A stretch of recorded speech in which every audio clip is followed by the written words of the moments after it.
ఇప్పుడు పంచాంగం అన్నారు. పంచాంగం అనేది మన జీవితాన్ని ఎలా ప్రభావితం చేస్తుంది? ఇప్పుడు పంచాంగం అనేది ఏంటంటే 7 రాశులు 12 రాశులు మొత్తం 6 అయితే ఇప్పుడు ఈ 6 రాశులు నేను ఎప్పుడెప్పుడు కూడా చాలా తక్కువ శాతంగా పంచాంగం మాట్లాడా. 6 మగ 6 ఆడ కదమ్మా. ఈ పంచాంగం ప్రభావం ఎలా ఉంటుందంటమ్మా 108 నక్షత్ర జాతులకు సంబంధించిన జన్మనే ఉంటుంది.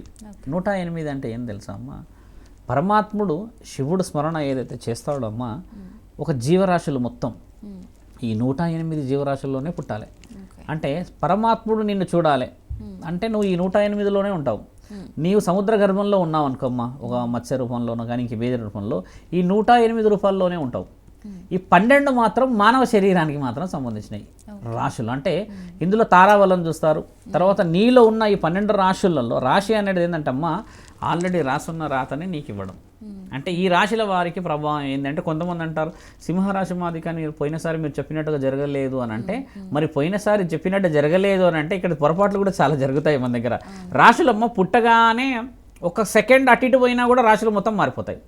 ఒక 1 మినిట్ అటు ఇటు అయినా మొత్తం మారిపోతాయి. ఇప్పుడు బేబీ అందులో పుడుతుంది తల్లి. పుట్టిన తర్వాత అక్కడ నుంచి మదర్ దాకా రానికనే ఒక 15 నిమిషాలు పడుతుంది.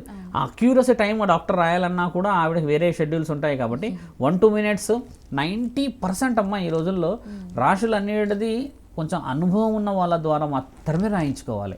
ఎట్లా ఒక 60-65 సంవత్సరాలు ఉన్న వాళ్ళు ఏంటంటే వాళ్ళు బిడ్డ యొక్క నాడి ఇలా పట్టుకొని బిడ్డ నెత్తి మీద ఇలా చేతి పెట్టి కూడా వాళ్ళ దగ్గర ఉన్న గమ్యస్థానాలని చూడగలరు. అంటే గండాలని కూడా చూడగలరు. మనం చూస్తాం కదమ్మా కొన్ని సినిమాల్లో ఇలా చేతి పెట్టగానే కనబడుతుంది అంటారు కదా, అది రియల్గా ఉన్నది కాబట్టి సినిమాల్లో పెట్టారు. వాళ్ళకైతే ఊహ రాదు కదమ్మా. అలా కొంచెం బాగా అనుభవం ఉన్న పురోహితులు సాధువుల దగ్గర పోవడం శుభసూచకం. రాశుల ప్రభావం అనేది మీకు పురోహితులు చాలామంది వచ్చి చెప్తారు. సాధువులం కాబట్టి ఏంటంటమ్మా అంతరార్థం వరకే నేను ఎక్కువ మాట్లాడతాను.